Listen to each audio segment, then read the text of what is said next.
Hi, beautiful people. Welcome back. Hope everybody is doing well. Everybody's had an amazing week this far. Tomorrow, you guys, it's already Friday. These days are going by so quick. It's unbelievable. 3 more weeks and the kids are on summer vacation. It's like, whoa, time has gone by so quick. Let's get straight into this. Before we get started, please do not take what I say as fact. Feel free to do your own research and come to your own conclusion. So, as you guys know, Katie Joy has been hyping up this whole investigation, this article that the New York Times is going to put out. She's been hyping it up for so long. And finally, the article is out. And I thought that maybe I could read the article to you guys and we could go through it together.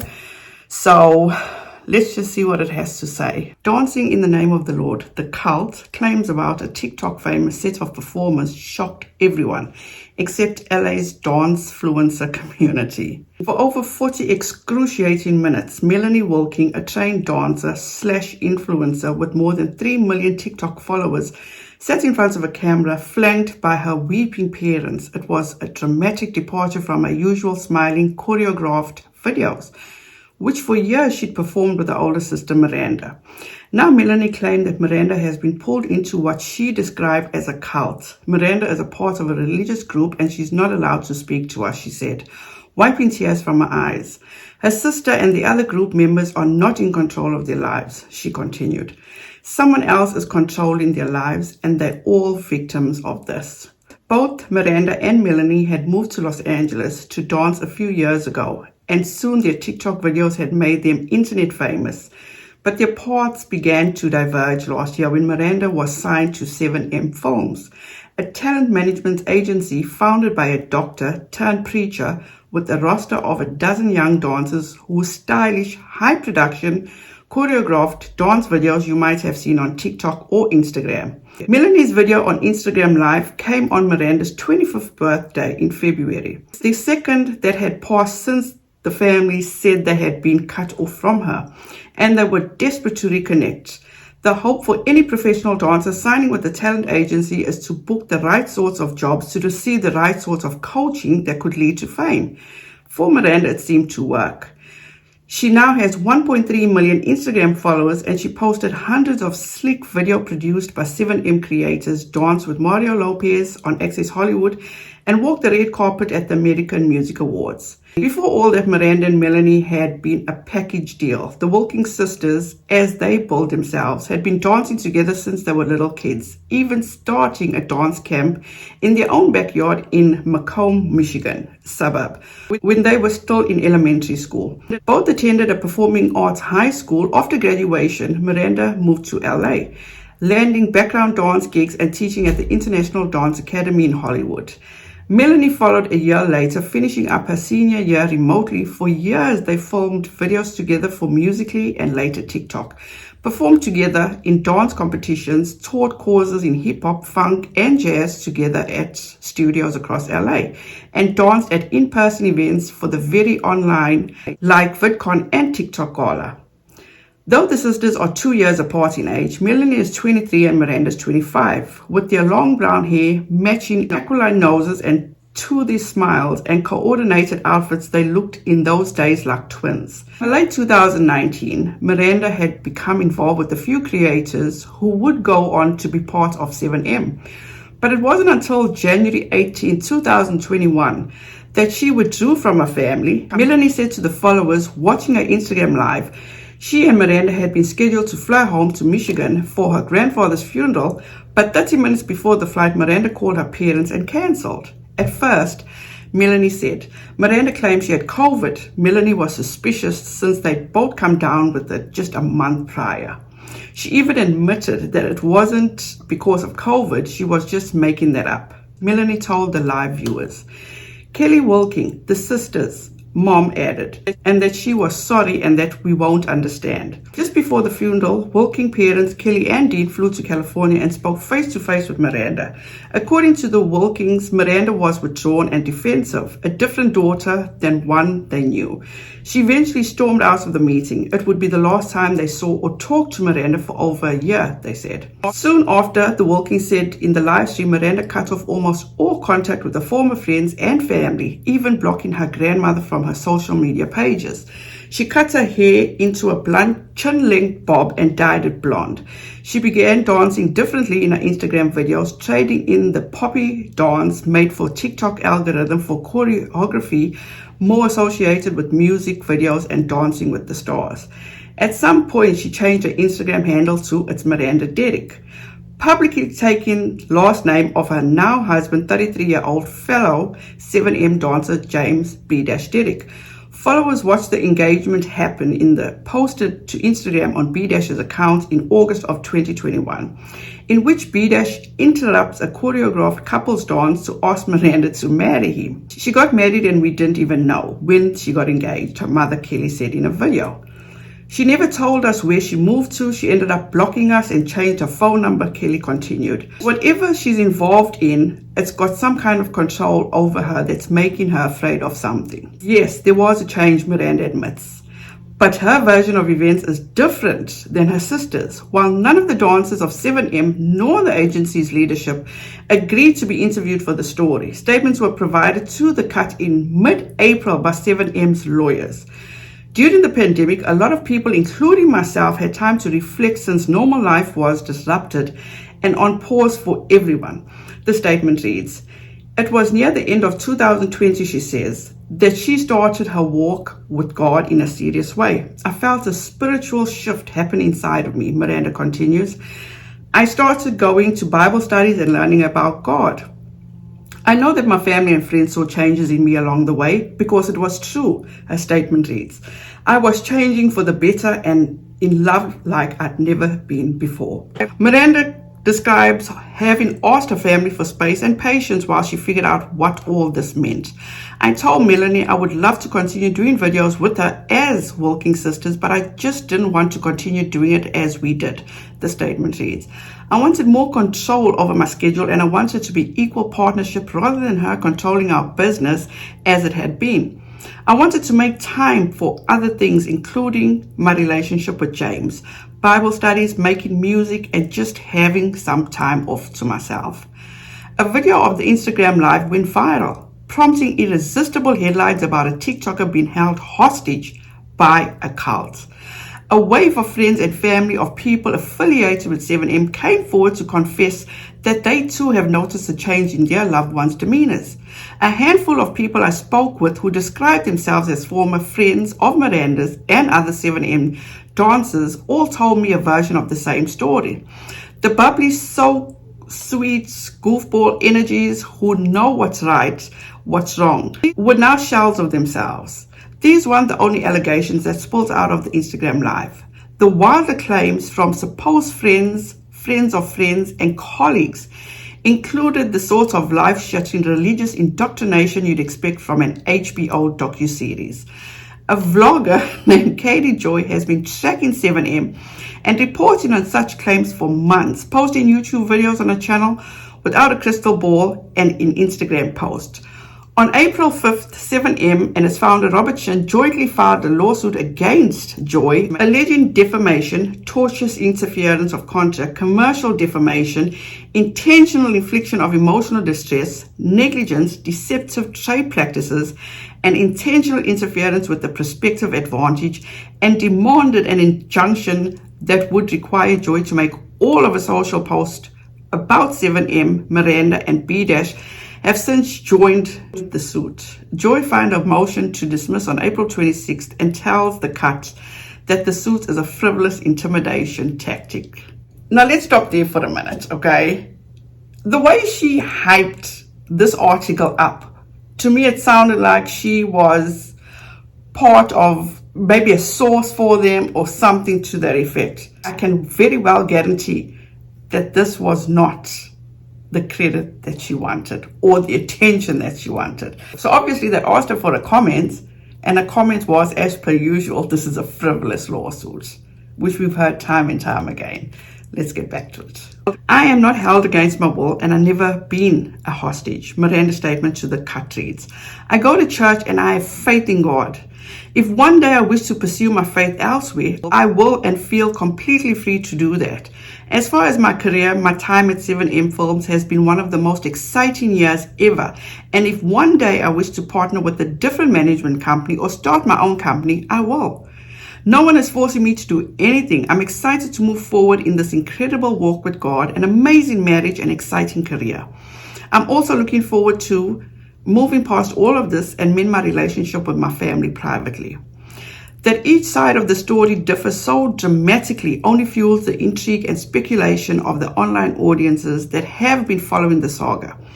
Inside the professional dance community in LA, though, the response isn't exactly one of shock. To some, it seemed like deja vu. It started with Crump, characterized by its energetic, sharp freestyle movements and dance battles. Crump was unofficially founded by a group of Los Angeles-based dancers, including Marquisa, Miss Prissy Gardner, Caesar, Tie-Dyes Willis, Christopher, Lil C, Tola, and Joe Ortiz, I'm not going to butcher that.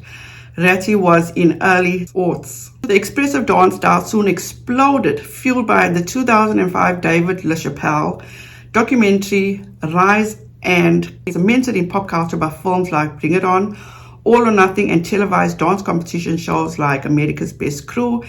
Suddenly, Crump was everywhere, featuring music videos and tours with artists like Missy Elliott, Madonna, Chris Brown, as well as in ads for major brands like Sony. Gardner was classically ballet-trained, energetic dancer, often referred to as the Queen of Crump. Found a lucrative career in Hollywood, performing in movies like Stomp the Yard and Alvin and the Chipmunks. Tola became a choreographer on So You Think You Can Dance. And then there was Willis, who continued to go by Tie-Dyes and told a Washington Post reporter in 2005 that Crump led us to Jesus and got us saved. Tie-Dye saw Crump as a religious expression and criticized dancers who used it for commercial gain, says former friends. Tie-Dye standing in the community. Gardner describes him as the Michael Jordan of Crump. Gave him influence over aspiring dancers, many of them young, broke, and searching for the big break that was going to change their circumstances. Dancing was all they had, and Tie-Dyes was ready to mentor them as part of his dance family, a crew called Street Kingdom. If they joined him at services at church in South Central named Hospitality, according to former collaborators, the church was led by a preacher named David Gurley, a former college basketball player who had served time for sexual assault before finding God. Gurley sometimes described himself as a prophet. As Tie-Dyes tells it in a statement to The Cut, members of Street Kingdom were not required to attend services at Hospitality led by David Gurley. I invited all my friends and crew members to practice and dance all the time, regardless of the crew Street Kingdom. That's what we did. We got together and we danced. If you were a member of the crew, then you would need to participate in rehearsals or performances like any other dance crew. Former friends of Tie-Dyes, who was barely out of his teens during this time, described the handsome, soft-faced, muscular dancer as having been raised in the church and a true believer of the scripture he quoted to his fellow dancers. Tie-Dyes subscribed to the theory that Crump was an acronym for Kingdom Radically Uplift Mighty Praise, and encouraged his dancer disciples to dedicate their talents to the church. The idea was, if you were a believer in Christ and you believe that all works that are in the entertainment business are the devil, then you followed Kingdom Radically Uplifted Mighty Praise, Gardner says.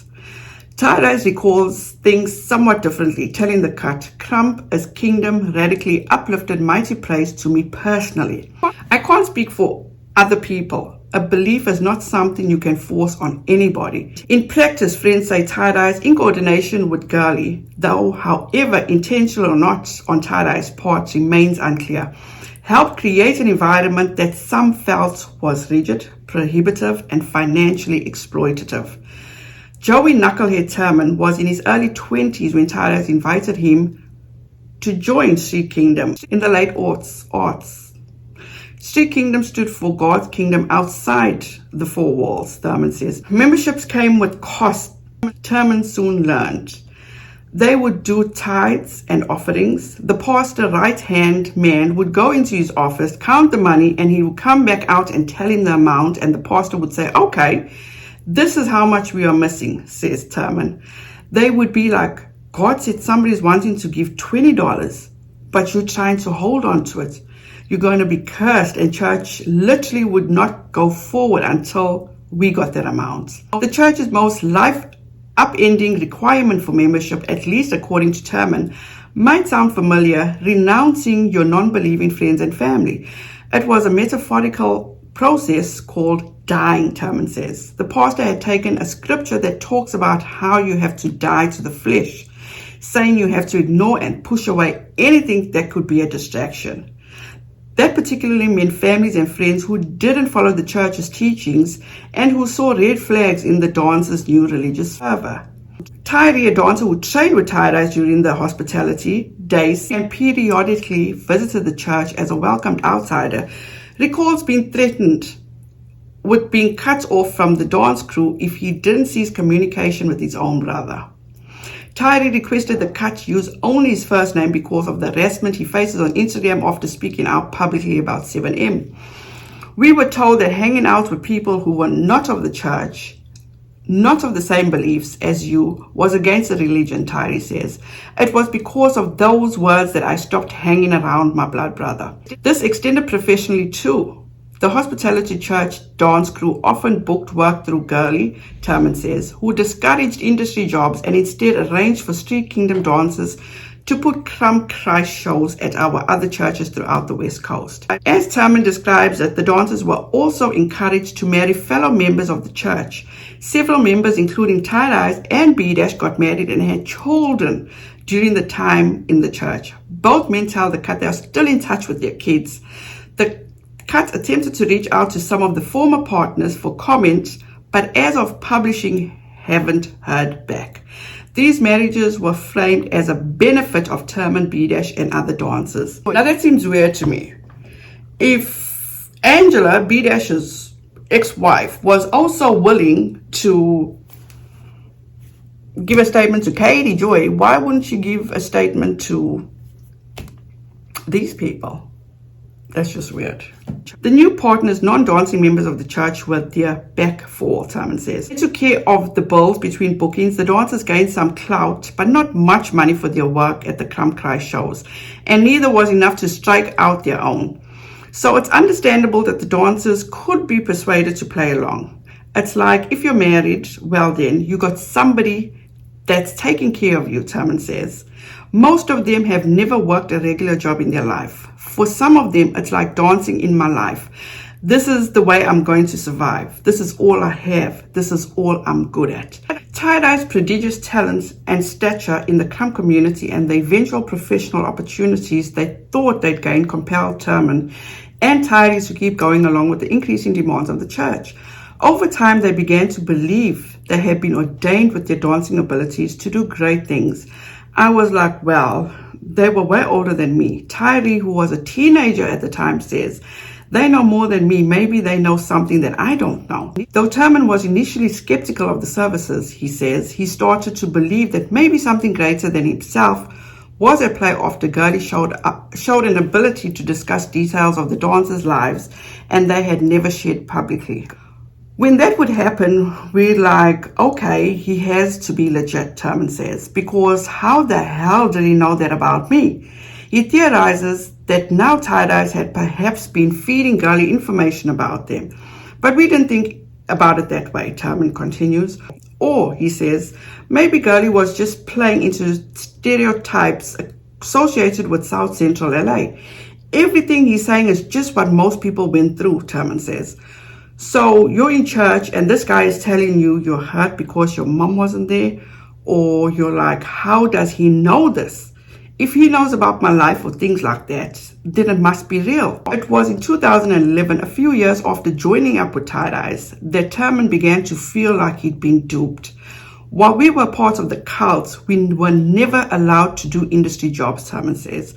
But for some reason, God okayed us to do America's Best Dance Crew. The MTV reality competition series pitted dance groups against one another for weekly battles. each one resulting in a team being eliminated. The winning crew left standing at the end of the season would take home $100,000.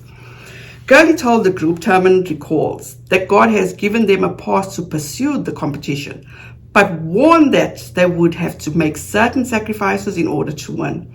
As part of their bargain with God, Turman says he and other dancers in Street Kingdom were prohibited from spending time with their family and friends who had come out to the show to support them. Instead, they spent their time between episodes praying. After that, Turman says he had other Street Kingdom members stop going to church, and that was a big thing. Missing church would always come with some type of consequence, like God said you're going to be cursed, you're not going to be able to go travel or something.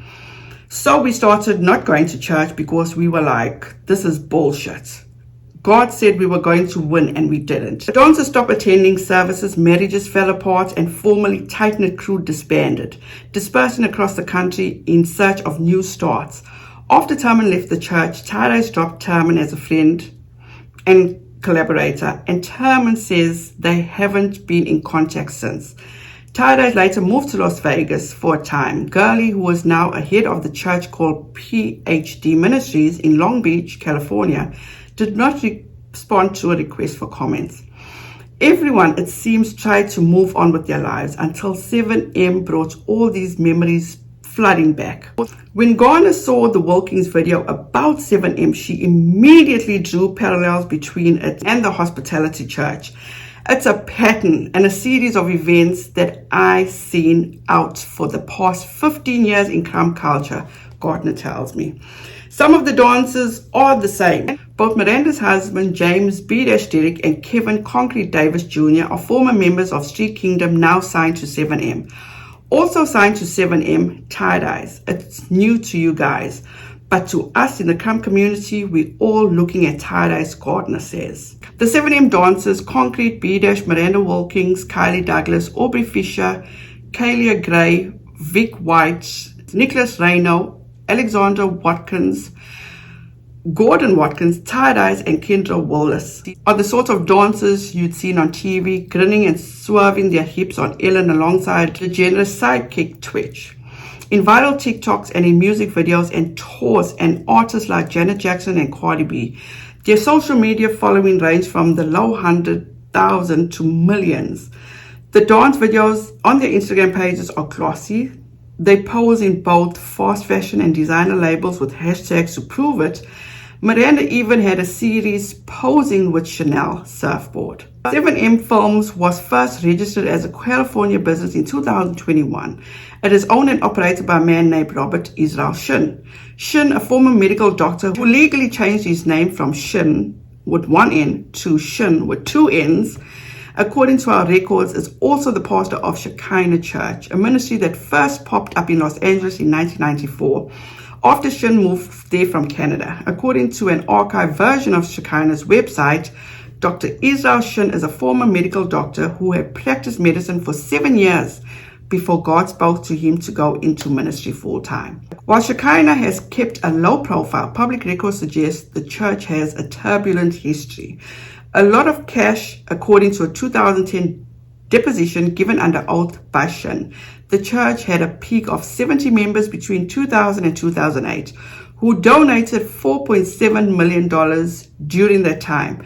Shin also testified that he encouraged his congregation to donate not only to the church but to him personally as, and in quotations, the man of God. Documents show in the month of October 2007 alone, the congregation gave Shin nearly $300,000 in checks personally made out to him. The church was technically suspended by the state of California in 2007, though it appears operations continued. Shin testified under oath he was unaware of the suspension, which he also reiterated to the cut. The suspension was due to a clerical error, specifically a failure to file statements of information with the state. His statement reads, "That was the sole cause of the suspension, and implying otherwise would be false. As soon as the church found out about the suspension, it rectified the problem." After rebellion in 2008 split the church into two factions. Shin testified about 35 worshippers remained in his congregation, a number that seemed to have remained steady to this day. It's certainly not easy to find. The church maintains almost no online presence, and though it is registered to a nondescript condo building in Santa Ana, records submitted to the Los Angeles Department of City Planning suggest it intends to eventually operate out of a gated former school in the Sunland neighborhood. While Shin doesn't maintain an active online presence, the fit-looking 63-year-old has been photographed around LA. He lives in a $2.5 million home in Studio City, where many of the 7M dance videos appear to have been shot. In Under Armour at leisure, getting in and out of his black Bentley SUV. Despite his low public profile, Shin was characterized in one lawsuit by a former church member as having strong persuasion skills and much charisma. He is also an avid supporter of Donald Trump. Public records show he donated $11,200 to the Trump Victory Fund and $2,100 to the Trump Make America Great Again Committee during the last election cycle. Shin is also notably the owner of at least 12 companies registered in the state of California, in addition to 7M, including entertainment industry adjacent business with names like Glory Bag Records, IP Random Film, AHD Studio, Shin Entertainment Corp., and Studio on the Mount, Inc., as well as Shekinah Church. The 7M staff includes Shin's son, Isaiah Shin, who is the credited videographer on many of the agency's dance videos on Instagram. Shin's current wife, Hannah Shin, the registered CFO of Shekinah Church, who manages most of the dancers. An attorney named Shirley Kim, who has registered a number of Shin's companies, including 7M, and Shin's ex-wife. And Daniel Joseph, the registered secretary of Shekinah Church, who also directs and produces 7M dance videos. Joseph is married to Shin's daughter, Chloe, a singer-songwriter who selects some of the music for the 7M dance videos. The Shins, along with Kim and Joseph, are also linked to a number of real estate ventures, and since deleted captions on several 7M dance videos referred viewers to residential real estate listings for luxury properties the dancers use as sets and backdrops. It turns out the Wilkins are not the first people to accuse Shin of cult-like practices. In 2009, a woman named Lydia Chung unsuccessfully sued Shin and Shekinah, alleging in court documents that the church had exerted undue influence, mind control, coercive persuasion, oppression, and other intimidating tactics, including taking over email, passwords, and bank accounts in effort to get her to turn over millions of dollars that Chung says were used by Shin and his family to pay for entertainment, living expenses, medical bills, and Hannah Shin's law school tuition. The judge ultimately ruled against Chung, who was found to have acted on her own free will. Though the judge did note, according to the court records, that the defendant's behavior was outside of norm of clergy, and that the church's practices bordered coercion. In an interview with the British tabloid The Sun, Chung said that Shin had always had an eye on the entertainment industry. Early on, he had tried to get the church into media and entertainment. It just wasn't initially successful, she told the paper. He claimed God called him to California. God did not call him to California. Power and money did. Daniel Joseph's family, who was founding members of the Shekinah Church, have also been sounding the alarm. Joseph's sister Leah Pera says her family left the church after a few years due to a disagreement with Shin about Shekinah's finances. Pera says Shin had also given them an ultimatum to stop talking to his sister, Julie Shin, who was close with Pera's family. When they refused to cut contact, Shin told Pera's father to get your wife out of my church. Though his family left, Joseph rejoined the church in college and had been under Shin's control for most of his adult life, working as Shin's right-hand man, Pera says. In response to the allegation, 7M's lawyers tell the cult, Leah was only 10 years old when the family left the church for spiritual reasons, 6 months after they joined. Regarding her claim that Dr. Shin demanded her family cut contact with his sister, no such demand was made. Moreover, Mr. Joseph is a grown married man who is capable of making his own decision about his life and who he would and would not like to speak to. Dr. Shin has no bearing on these personal decisions. Pera tells the cut that she hasn't seen or talked to her brother in years and fears Joseph could face repercussions for speaking out. One of Shin's businesses was the subject of another complaint in the time brought in 2011 by an employee of Alpha Plus Realty, a real estate firm Shin owned. The employees were all members of Shekinah. The plaintiff, Jung Hee Lee, alleged wage theft, claiming she was given access to just $30 a week in allowance despite working full-time. According to a claim filed with the California Labor Commission, like Chung, Lee asserted that Shekinah had total control of its members' bank accounts and that they were told their work was done in service of God. Lee was ultimately awarded $9,215 in unpaid wages and damages. As Bill Becker, the California attorney who represented Lee, tells the Cut, Alpha Plus Realty was a business cloaked as a spiritual organization, adding a pretty bizarre entity, as I recall. After the collapse of hospitality, B-Dash enjoyed some mild industry success, booking commercial and posting virally dance videos on social media in early 2019. He encountered Isaiah Shin, who had apparently worked for a well-known cinematographer named Tim Milgram. Tim Milgram did not respond to a request for comment.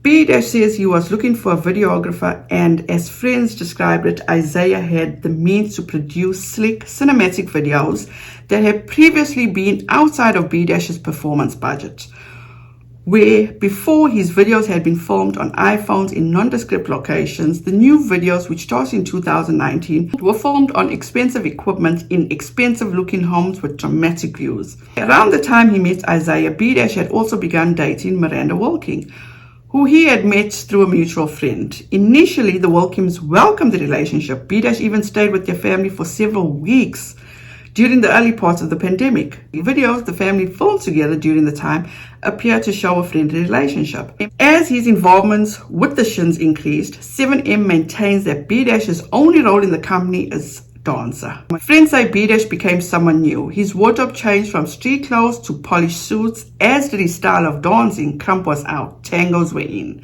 and musical choices. His general demeanor was different. He was now withdrawn and disinterested in spending time with old friends, and when he did get in contact, interested only in bragging about his success. By 2020, B-Dash had become exclusively involved with the agency. One friend, Samantha Long, told Rolling Stone that her longtime friend became a conspiracy theorist seemingly overnight, telling her that COVID wasn't real and questioning the legitimacy of Joe Biden's presidency. Not true. B-Dash, through 7M's lawyers, maintains to the cult, we aren't even close like that.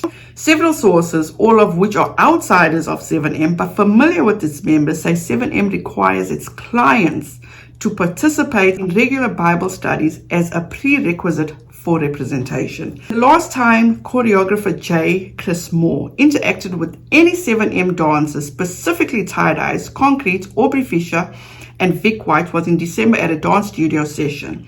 As he describes it, they were giving off weird, anointed, godly energy. Moore describes Tie-Dye saying things like, "We are the anointed ones, and we only move when we're told to move." Then Moore said Tie-Dyes wouldn't dance until he felt like he was told to dance from whoever or whatever higher power he believed was telling him to dance. Then he started dancing. The other 7M dancers he remembers said nothing. 7M maintains that the company is completely separate from Shin's Shekinah Church and its dancers are not forced to be members. 7M does not discriminate on the basis of religion, sex, sexual orientation, or race. Still, Tie-Dyes proudly admits to being a congregant in a statement, also through 7M's lawyers. "I was in a place in my life where I was going in a bad direction because of trauma and other things I was experiencing." Tie-Dye statement reads, "I was looking for somewhere to just be at peace, and Shekinah helped me find that and so much more. They picked me up, dusted me off, and encouraged me to keep going and helped me go toward my destiny."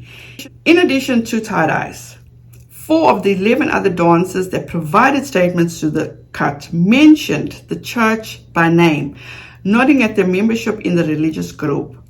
In response to questions from the Cut, 7M's lawyers deny allegations that the agency's dancers are encouraged to cut off friends and family members who are not part of the church. The claim that 7M uses Bible study as a recruitment tactic or requirement say this is also false. Sometimes, perhaps, everyone can agree on seems to be one of the biggest differences between Girlies Church and Shin's 7M. 7M is getting its clients real paying jobs. Within months of joining up with 7M, the dancers started booking major gigs, including McDonald's and Toyota ads, and dancing on daytime TV. I don't know how 7M has these industry relationships, Tyree says, but I can tell you that ever since they got with them, they've blown up in a matter of 8 months. While some of those jobs pay more in exposure, commercial contracts, which can include residentials, can add up to tens of thousands of dollars, and an agency negotiating that kind of contract on behalf of its talent typically takes 10 to 20% of that. Social media endorsement deals for influencers with more than 500,000 followers like Miranda also typically start at least $5,000 a post. It's the success that most worries the friends and families of the 7M dancers. If they're achieving all this through their affiliation with 7M, what motivation would they ever have to leave? Though Dean and Kelly are initially mystified by Miranda's new religious pursuits, Melanie had an inkling of what was going on. She too had been invited to attend Bible studies meetings. They did try to get me involved, and I did go. I did like it at first, Melanie said in the video, and when I realized there were numerous red flags that I could not ignore, I knew that this was not something that I wanted to be involved in. Melanie says she was eventually forced out of the group after missing a service to pick up a friend at the airport. I was like, this is weird. It's going to be okay. I just can't go to one. And then I wasn't invited to the next one, she said in the Instagram live. So it's this whole mind game where, oh, I did something wrong, so now I have to give all my time. And I was like, this is not healthy and this is not normal. According to a statement provided to the media by attorneys of 7M, the false and sensational allegations about 7M stem directly from a dispute between 7M represented dancer Miranda Derrick and her estranged family. Despite her family's claims, Miranda is a successful businesswoman and a loving wife and daughter who cares very much about her family. It is pathetic and contemptible to try to turn a private family matters into a tawdry public scandal for clicks and clout. In another statement, 7M pointed to the fact its roster of dancers had collectively grown their Instagram followers from 3 million Instagram followers to 11 million Instagram followers in 7 months. Garner says the initial reaction to Melanie's video was, holy shit, is this happening again? Her second, with people with money. The only reason it's a big deal this time, Garner says, is because it's now happening to a white woman. I'm just being honest. That's a white woman with numbers and she's verified. You better give her back to her family before your whole business caves in. And guys, let me tell you something. This is exactly what she said in her Instagram live when all this went down, when KJ first heard about the story. Since the Instagram live, the Wilkin families have not spoken up publicly. According to one source close to the family, they were worried about their public comments that might affect their chances of reconnecting with Miranda. In her statement to The Cut via 7M's lawyer, Miranda expressed disappointment with the Instagram live when they, my parents and sister, really did not respect my wishes and only did things on their terms, the statement reads. I saw a different side of them I've never seen before. That was concerning to me. I was hurt that my voice was not heard. The more they're obsessed over my choices and totally going against a simple thing that I asked, wanting space, I felt the only thing I could do is distance myself from them in hopes they would see my heart in time. A relationship with the parents, Miranda writes, is a very unique dynamic, and though I loved them with all my heart, in the long term, it was not healthy, especially for me being in an adult relationship. She needed new boundaries was all, according to Miranda. I couldn't maintain talking 3 times a day and monthly visits as an adult, and there needed to be change. In a statement, B-Dash denied the allegations, posting on his Instagram stories that began, first of all, there's 2 sides to every story. This other side of the Wilkins family drama, it started with a white, beautiful woman moving in with a poor black man from Compton that the parents did not approve of. I get it. I was renting a room. I had no car. I was a divorced man with a son. As soon as I seen the first 3 lines, Thurman says, I was like, yeah, that's not him. I know my friend. He didn't say that crap at all. In B-Dash's statement to The Cut, also through 7M's lawyers, B-Dash describes first connecting with Shins at a time when he needed help financially at the time and was in the middle of closing a really big deal that could help me with my finances. Closing this deal with something I needed help with. I got the help I needed, and that's partially how 7M was formed. His finances improved as a result, he writes. I was able to pay off my debt, fix my credit, own a car, and have my name on my house that I live in. Evidence that the jobs I've booked through 7M have helped my career and my life. And he maintains his walk with God began when he was 17, long before ever meeting the Shins. So when I found out that the Shins were of the same mind and in their pursuit of God, I was excited to work with them on a business level. The implied allegation of racism is ridiculous, says one friend of the walking. Melanie's boyfriend is also black, as is the idea that Miranda and her family had difficult relationship prior to or outside of her time with 7M. I've been in the business long enough to know what a stage mom looks like, or somebody that's overbearing and that's abusing their children in a way where their input is just not normal, says Dana Alexa, a dancer who has known the family for more than a decade. And knowing them and never seeing their parents behave in a way like that. That Miranda was in her early 20s and already living on her own in another city and dating somebody that they had opened their arms to think that point they would try to step in and be abusive to her and not let her live her own life, it doesn't add up. The 7M dancers are, of course, aware of the cult perception. Through written statements, through The Cut, from each performer of the 7M roster, they all refute the allegations made by the Wilkins and others that they are in a coercive, controlling situation. Some 7M dancers have openly mocked the idea that they're in a cult, posting a reaction video joking about being safe.